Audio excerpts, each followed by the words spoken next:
Welcome to the Ethics Experts, where we're elevating ethics and compliance and HR to the strategic level it's supposed to be. Hey, this is the Ethics Experts. If it's your first time joining us, welcome. And if you're a returning subscriber, hello, friend. Hope you're having an amazing day. See what happens when you subscribe to the Ethics Experts. You get a bonus greeting on every single episode. So no brainer to hit that subscribe button. We got a real treat today. I'm here with my friend, Simon Fowler. He is a behavior change expert. He's a guy who we're gonna have a real interesting conversation. He's got some really interesting background and some real interesting perspective about behavior change. And super excited to get you on, man. How's it going? Good. Good to see you, Nick. Yeah, good to see you too. So let's just dive right in. I think when we first connected, we spent a lot of time talking about relationships and why they matter, both on an intrinsic and an extrinsic basis. And that's not something that I kind of thought about, those two different sort of sides of that fence. Tell us a little bit about that model and why they matter on both of those sides. Yeah, so relationships matter because it's fundamental to being human that we are in relationship. People, even animals, literally die if they're not in contact. And so there's something intrinsic to our nature that that requires relationship, which is essentially a series of interactions that has a past and has a future, not just a one-off meeting, but something that has a past and a future. So intrinsically, we're just made for a relationship with each other. And extrinsic may not be the right word, but basically to get things done. A corporation, corporeal body, it's got parts that interconnect and together things get done. And if those relationships are disconnected, then it's harder to get things done, or you'll just do things badly, or it'll take a long time. So that's what I mean, intrinsic and extrinsic. So we kind of moved from that to talking about this relationship proximity framework. Tell us how that whole thing works and what these different components of them are, because I think we gloss over some of the sort of more, complex nuances in relationship. And we as leaders in our organization end up leaving a lot of money on the table, to use a gambling analogy. We leave a lot of money on the table because we're not using these relationships or taking advantage of them, or really kind of giving the right care to them. Yes. So, yes, exactly. So I guess one critique that I have about most relationship talk is that people think about it in terms of the individual and one's relationship quotient or relational capabilities or emotional intelligence. So something inherent to the individual and their abilities. That's commonly how relationships are thought about. And if you're getting relationship training, it's you kind of getting better at reading relationships. Relational proximity is it's a framework, history. I came across it 30 years ago, 1993, in a book called The R Factor by David Lee and Michael Sluter. And it was essentially a book around public policy. And when you're building a hospital or a prison, are you thinking about the relationships of the people involved?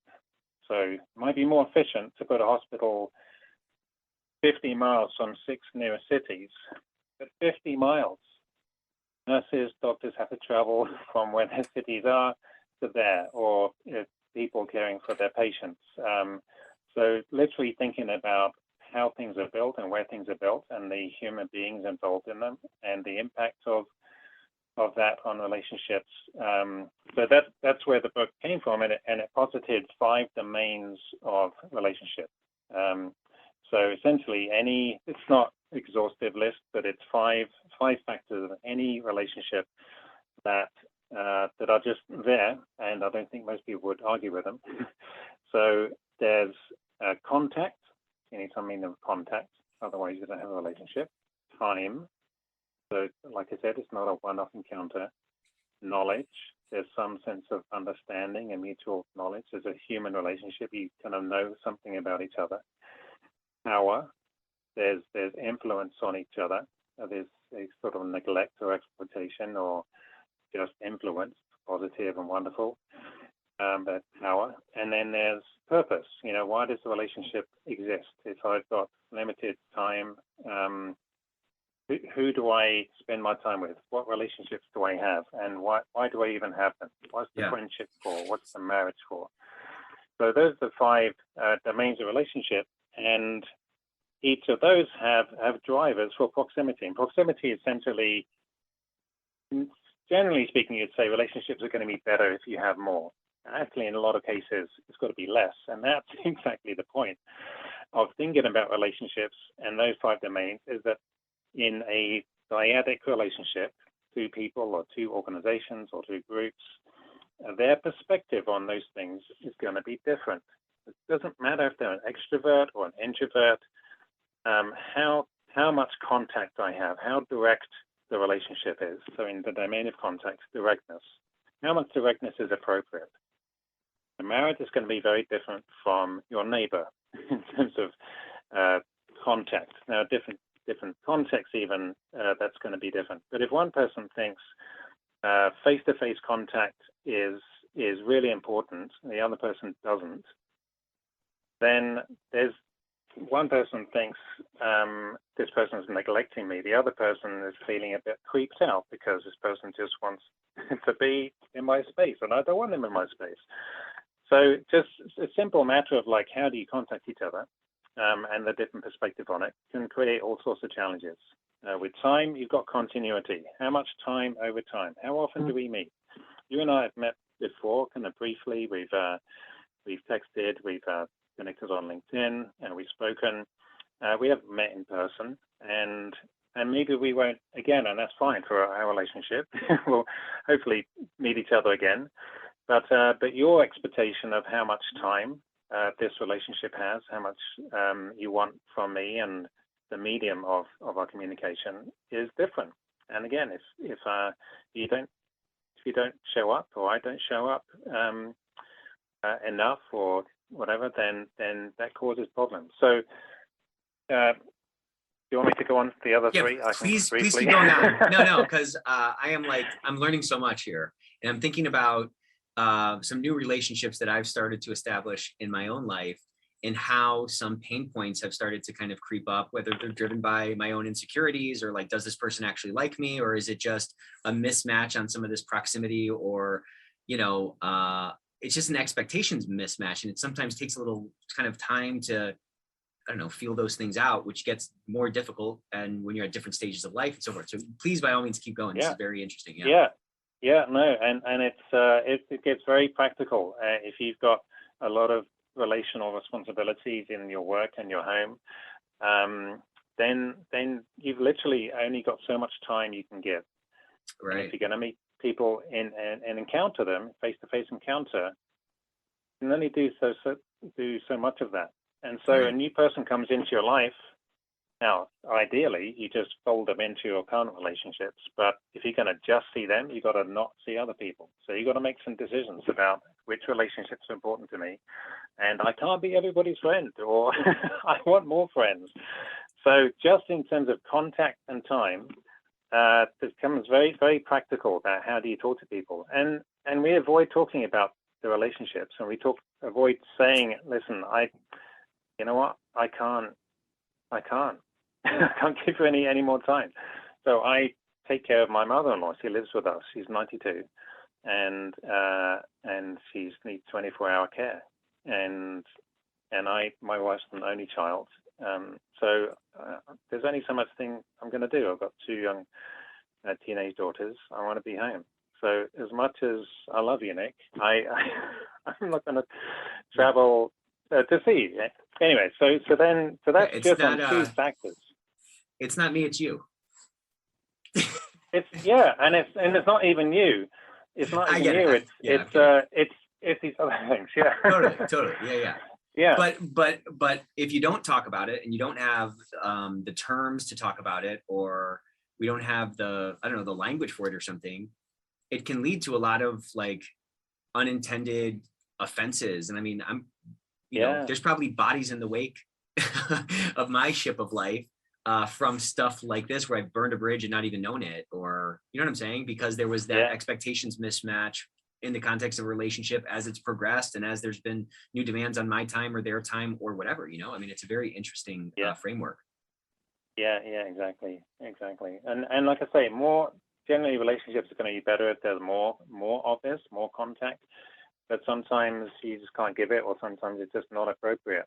Actually, power dynamics, you're going to want to be careful about how direct you get with people. And as you say, the honest conversation means that people get unnecessarily offended. But sometimes you just got to offend people because they want more than you can give, and that becomes their problem. But at least you can communicate. Listen, I have other priorities right now. That's all I can do.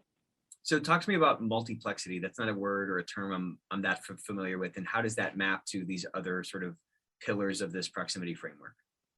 Yeah, so another aspect of a relationship is the degree to which each party knows each other and understands each other's motives and challenges. So if I don't know what your responsibilities are, what your skills and interests and challenges are, and you don't know mine, then what we expect of each other, even going back to time and contact, is going to be distorted. We'll misunderstand each other. And it might mean, and so multiplexity basically means many-sidedness. Okay. So if we only ever, interestingly enough, you and I having a conversation, we'll know more about each other than some of the people I've worked with for years. Because the sliver of life that we engage with each other in is just about work. Right. So now I'm a pretty open person, so most people know that about my family, my mother-in-law. But most of the time you can just carry on, and you just don't know what the other people are carrying. And in the business context, you either don't know what their skills are, so you sort of misunderstand what they can contribute, or you don't know what their challenges are, or what their own priorities are, and you come in with all these expectations thinking that they should be about you, but no, they've got this other world, or colleagues had a death in the family just recently. I had no idea, and they're not getting back to me, and I'm just kind of getting a little annoyed about it. Right. They have a death in the family. Now, it could be the work that the company needs to maybe work out a process so that things don't get dropped. But anyway, my point is that your knowledge of each other and the many-sidedness of each other builds understanding. I can understand why you're putting in the effort you are, or why you're not putting the effort you are, or why you're going to turn up, or what you've got to contribute. And so knowledge and multiplexity, and one of the things, a rule in any relationship, if you interact in 2 or 3 contexts rather than one, the relationship is going to be so much healthier. You literally go out for lunch once, or you do some other thing, like go to a sports game or do a service activity together. You don't have to sort of get deep with each other and just talk deeply. Just do something different. And you say, holy cow, that person who's really shy in the office talking about technology, they're like bold as anything with the homeless, or with, their sensitivity to people is just extraordinary. But you just wouldn't discover unless you just did something else. It's so funny. Our company's been growing a lot, and we recently had like a big hiring, and because of that, we all went out. We all went out together, and we had like a night out, and got drinks and hung out and played some games at this bar restaurant that had a bunch of stuff. And like, to your point, it feels like those people just like rocketed forward because I felt like I understood. You're kind of like articulating kind of like whatever the magic was. It's like, well, wow, why did that sort of offsite work so well? And it's like, well, because we got to do some things that were not work things. You got to kind of know what that person was actually like in a different setting when they're not all buttoned up and wearing that like bizarre work facade that we all seem to put on, especially when you first start a new job. You know what I'm saying? But that multiplexity, or that multi-sidedness, as you called it, is so critical. And And in geometry, right, a point is a point, 2 points make a line, 3 points make a plane. If you have 3 of these things, you're adding a new level of dimensionality to this person. And it's very easy to, to your point, be like, oh, this guy's a jerk. And how bizarre is it that we always, well, I'll speak for myself, I guess, but I don't think I'm that unique in this. We always tend to, like, you never have all the information, right? A person, to the extent they're like a multivariable, equation, or sort of a multi-factor equation, and you only know 1 or 2 of the variables, you're going to fill in some assumptions for these other variables, and they're rarely accurate, and they're usually like tilted to the negative. To your point, you're getting annoyed with this guy who like didn't respond to the email, and the guy's weeping over his dad's casket or something. You know what I'm saying? It's like, ooh. Yeah. So just taking that time to open it up and have a conversation, or to your point, go to lunch or something, it'll pay dividends going forward. But it's like, we don't have time to do it for some reason. Yeah. No, exactly. There's great analogies, actually. But that's exactly it. And it actually leads to the 4th dimension, which is around power. So the driver of proximity is parity. There's parity in the relationship. It doesn't mean everyone's got the same power. So I'm 6'2". My daughter is getting very tall now, but she's taller than me. So I've got physical power. That is the reality of sort of an aspect of our relationship. But how is that power used? Is it used fairly and respectfully? Right. It's such a huge part of every relationship, and again, it can, so many very innocent things. Nobody's sort of trying to be mean or horrible, but part of a relationship is the ability to participate in it. And somebody, in all being unselfish, doesn't want to bother the person, so they don't give them anything to do. Right. And they're full of gifts, which you don't know about because you haven't got to know them and the knowledge, and they want to be part of the relationship. Any relationship, you kind of want to contribute to it and participate. So one person thinks, I don't know, I'll do it. You're actually disrespecting them. On the other hand, totally, if they don't want to contribute, you could be pulling things out of them, which is exploitation, which is another use of your power. But it's in the other direction. One is just that you're not letting their power, quote unquote, their influence to affect you. On the other side, you're using yours to exploit them. But exploit is a strong word. But it could be very simply like you're doing a project together, and you're demanding a lot from people, and they don't want to be demanded of. Right. And then, but they don't get any reward. Like in the business context, you're getting people to help you. You get the bonus, and it's not shared with them. And so they may have contributed actually, and maybe even felt good about what they're doing. But then one person gets the reward. So there's a dynamic in the power or the parity thing about participation or neglect. And there's another one is about, is there fair reward for the effort that they're putting in? That's another aspect of power. And so those and going back to the multiplexity thing, if you do something else together, you get to realize what the person is able to do. You get to see what their strengths are, and you get to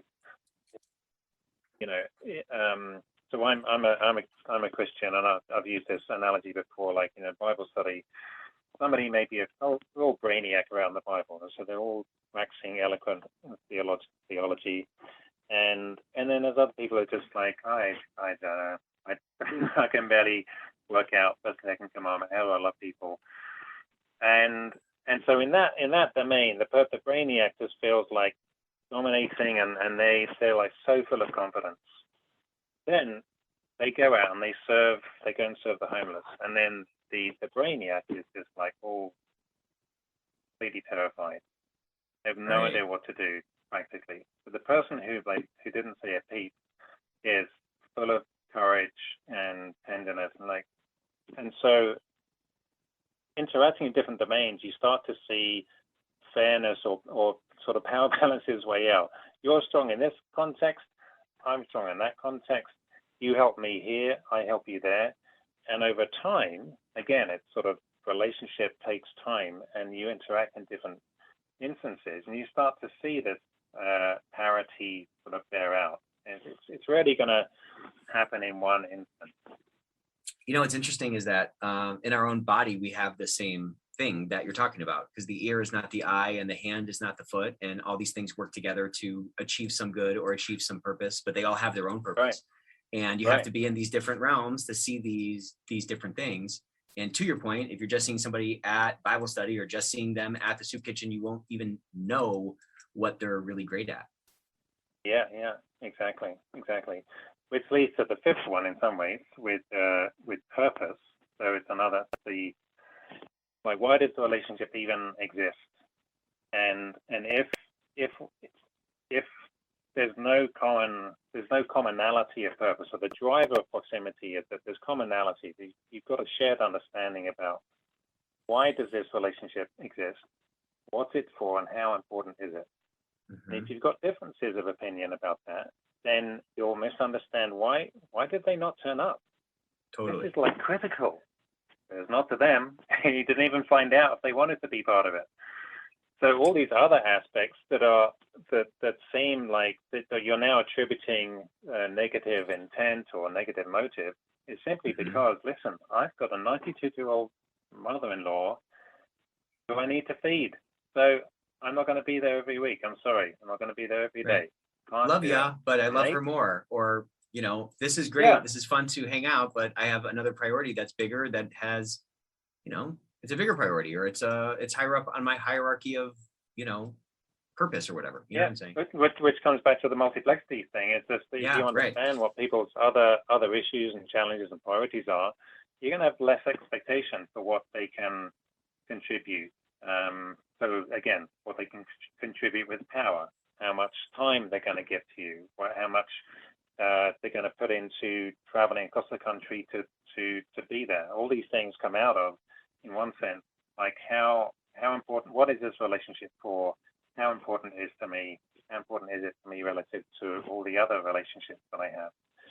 The other thing I'll say about purpose, interestingly, is that it's also an emergent property from relationships. So it can be the reason why you have the relationship. I joined a company, I'm in a project, and that's why we're meeting. And so the purpose drives the interactions and my decisions about power and knowledge, and how much do I need to spend any time getting to know you. Or in my case, I've lived on the same street in Somerville, Massachusetts for 17 years. And my children have grown up with children across the street, and we've been neighbors. And we, it sounds easy, but we call ourselves the Willowites, and the name of the street. And although I don't know, tell the whole world where I live. Yeah, give us your social after this. Go ahead. Yeah, right. But because of the interactions over time, helping each other shovel snow, to saying, hey, good morning, you know, Truman Show, putting the garbage out, and then we've had yard sales. We have, you know, for years we've had an annual pumpkin carving. My father-in-law, he had Alzheimer's. He also lived at home with us, and he went missing one day, and all the neighbors came out searching for hours and hours and hours. And then another neighbor had a stroke. Another neighbor had their son had a terrible accident at the growth plate when he was 10, and somebody died, somebody got married, babies were born, and a sense of community, and sense of like having a sense of like local identity has come out of these interactions over time, where we've got to know each other because we've interacted in all these different contexts. We've given and received. Sort of the power shift has changed in different circumstances and seasons, but what results in a sense of this is family, man. Right.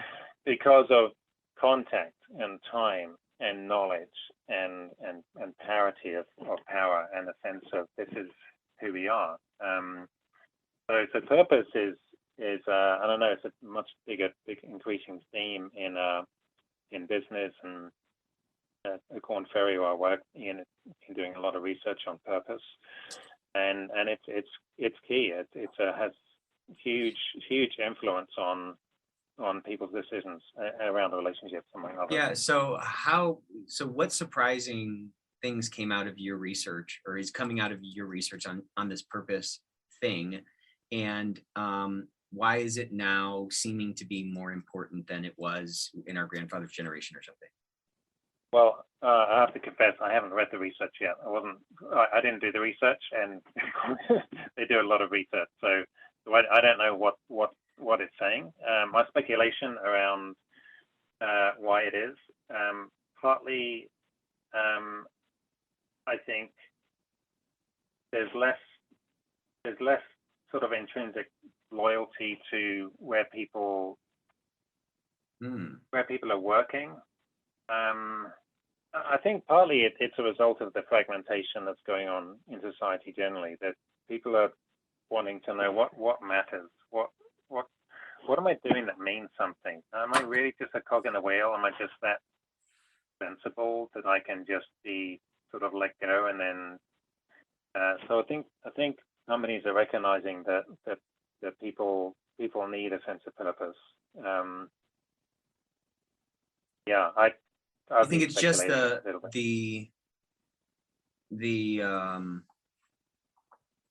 the like transient nature of work, or the like the labor mobility coupled with I don't know, I mean, what else is it, you know? I mean, do you think it's just us moving from this more sort of industrial based work to more sort of knowledge based work coupled with some of these things, or? Yeah, I think that's part of it. I think with postmodernism, you know, philosophically, there's less of a meta narrative that people are kind of working with. So the big grand story that people had, whether it's theological or just National or whatever. Yeah. Or just like having a job, it was a thing. I mean, 100 years ago, how things have changed with work and the possibility of work and the length of life. There's so many things that I think used to be a sense of accomplishment. To have a job or get a degree and then get a job and you stay in it for life was enough. Yeah, it's like there was like an identity tied to it. You know, I'm a Standard Oil man. You know what I'm saying? Or I don't know. Like, you know, you do this one thing, and now it's like, well, you can be all these different things. And I wonder if that sort of meta narrative, or that it was really sort of like a foundational thing that had a little bit more stability or something, because that's gone, because we're now all these different things, and I can be a salesperson, and then I can be a doctor, and I can be a lawyer if I want to go back to school, or, you know, you can wear all these different like career hats that in the past you had to kind of just pick one and stick with one, or you know, I don't know. That's pretty interesting. And so I think our narratives are getting smaller. They're not meta. They're just by what someone may want to say about the metaverse, but our narratives are getting smaller. And I think purpose is essentially what's the narrative that makes sense of my life? What is something that transcends me as an individual, but to which I contribute? So I think there's a longing for that sense of meaning, and meaning simply is surely the story that we're part of, not just atomized living, doing things, and then dying. The existential thing is like human being. Did Carnegie Steel have like a mission, vision, and values page? You know what I'm saying? Right. Like, did Standard Oil, like, I don't know, what's a massive, like, did the original JP Morgan Trading Co. or whatever, did they have a purpose statement, or was it just like, well, we're in business, we're going to make money? You know what I'm saying? Yeah. So what actually makes me think that one of the changes is that postmodernism was a skepticism about the meta narrative. And so what's there now is like, you can take that mission statement, give me a break. It's just a logo. Make it mean something to me. So I think that's where I suspect, I mean, I kind of the research around purpose would go is people don't want it just to be this statement that, oh yeah, our company believes in blah, blah, blah. They want to see it played out in how the company operates. How does it remunerate? How does it reward? How does it recognize? How does it enable participation? So actually, I think the relational proximity model would be part of how the leaders think about people's participation. How do they bring their skills? How do they get rewarded for that? Does that feel fair? Does it feel part of a purpose that they individually and as a group feel like, yeah, no, I'm on board with this, and actually it affects how I show up and whether I show up and when, and whether I'm gonna, work late or get on. I hate being on camera. I'll get on the camera because I know that that's part of. So I think people want a purpose that goes beyond just the statement about it, but the warp and woof of their day-to-day living. It's kind of interesting, right? Like there's this longing for a purpose that it goes beyond the words on the wall or the logo, as you said it, the tagline underneath the logo. But how do you actually believe that purpose? You have to interact with it in some way, right? Yeah, and so if you're working in an office, then maybe you're feeling the vibe of the office, or you can see how people act when the chips are down and so forth. In this relatively sort of more we're talking about this like massive fracturing to just kind of draw this like high level picture that it was all, we had this massive meta narrative at some point in the past, and now it's fractured out and it's become more fractalized even, which, along with which has come this sort of increased desire to like fill in the gap with some kind of a purpose to kind of make, how does my life have meaning? How does my work have meaning in the context of this organization that I'm a part of? Now, when you add on the fact that there are people on our team that I've never met face to face, you know what I'm saying? Because of COVID, because of all this, remote work thing. So how do they participate in the purpose? Like, how do they, they're not in it. They're not, I don't know. Do you know what I'm saying? It's, how do you communicate it? You just say a bunch more words, or you have to, your opportunities to prove it are diminished because you're not face to face, or you can't feel the I don't know, the intensity when the chips are down or something. So it's it's working against each other. You know what I'm saying? It's this desire is increasing, but then in this sort of distributed workforce reality that we're all living in, it's making it harder to make those nodes connect or something. Yeah. Well, that brings that, and we probably won't have time to get into it, but it brings us to the Cynefin framework that we talked about last time. Perfect transition there. Supernatural even. Yeah. Cynefin, Cynefin, a Welsh word meaning something like your place of multiple belongings or different domains, and essentially posits ordered systems, unordered, and chaotic systems. And within ordered systems, you've got simple and complicated, i.e. you can trace the causal effect. If you do this, if this happens, you do this, this is the result every time. Complicated systems, you need a bit of analysis and experience to work out the cause-effect relationship. Something like that. You can say, what is the purpose, and let's build it for that purpose.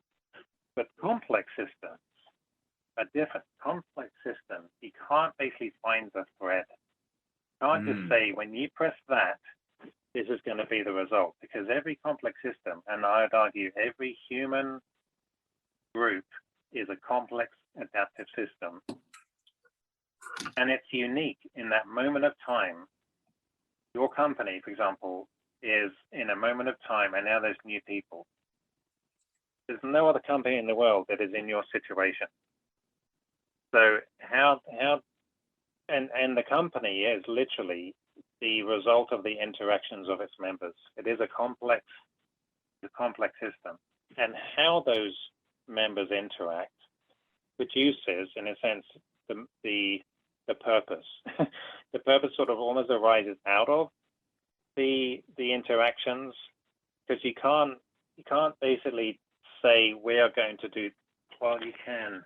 You can, but the adherence, there's that's the budget, the budget is we're going to do this thing, and then the actual, which is what you can compare to, is how the confluence of all these behaviors and people in this complex system actually behave relative to that plan, right? So you're baking some cookies. There's a recipe there, but the cookies are never going to be the exact recipe, even if there's an extra granular of I don't know, salt or sand or sugar or something. It's a technical deviation from the words on the page, so it's never going to be a perfect overlap of those two circles.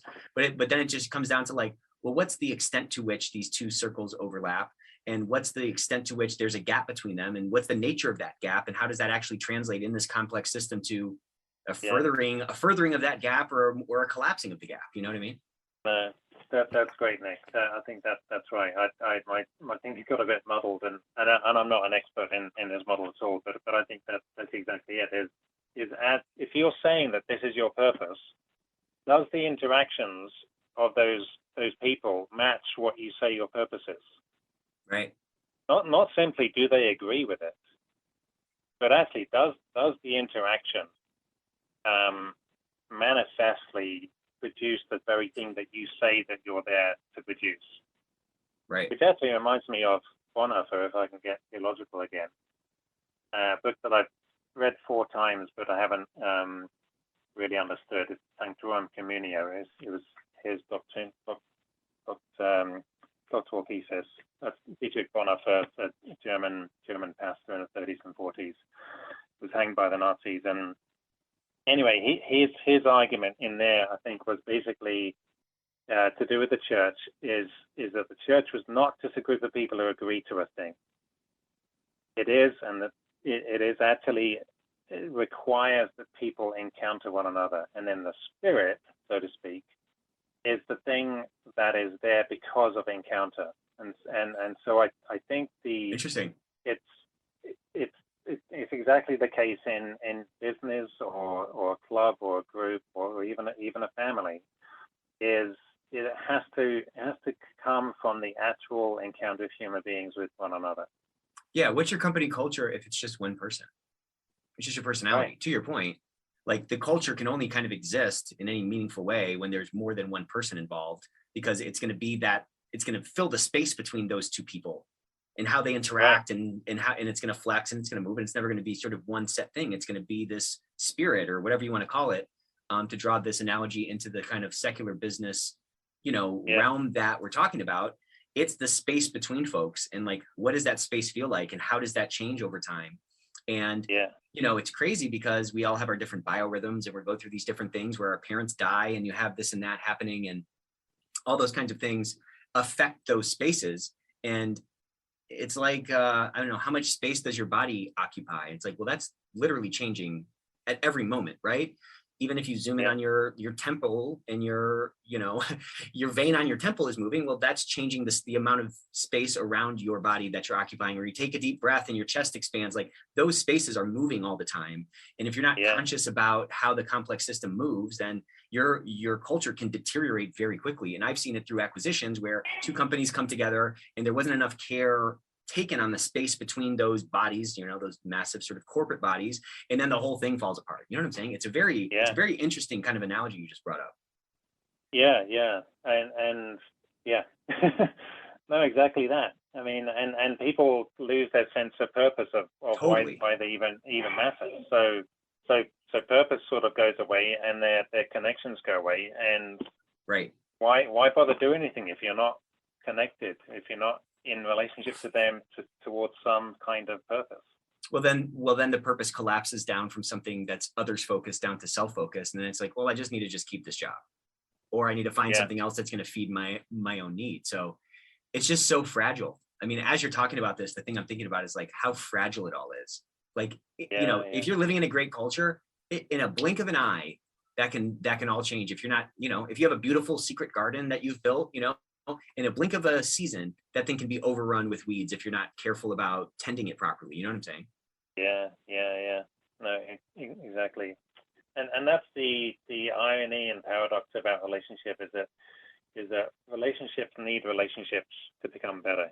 You need to have the conversation. You need to say, listen, can we meet? Because I think you're really gorgeous and I want to meet. Right. Or you need to say, listen, I haven't got time, or hey, let's do this, and you need to talk about it. And these 5 dimensions, and there's actually a whole survey mechanism. The Relationships Foundation in the UK has a way of surveying, so you can actually assess the relationship. And the Wow. interesting thing is, you're not assessing each other. You're both saying, does this relationship have? So there's a sense of psychological Interesting. distance from the relationship. You're saying, do we 'Cause you're contact? not in it then. is there- Yeah. Yeah, you're not basically saying you don't meet me enough. I'm saying there's We're not I talking think about there's a each lot other. of We're talking about encounter. the space between us, kind of. Exactly. Yeah.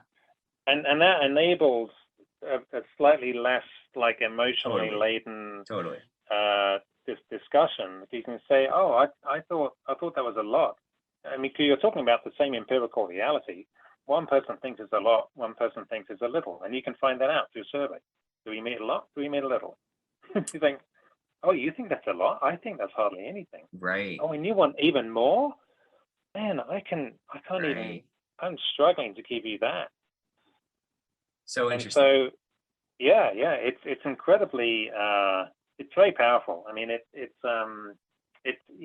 the model I've used in my own life. It's the reason why we didn't move off the street when we were looking to buy. We're Interesting. amazingly able to buy the place, but I knew that if we move around the corner, then those daily encounters, saying, hey, do you want to come over for pizza, or hey, let me help you with the snow there.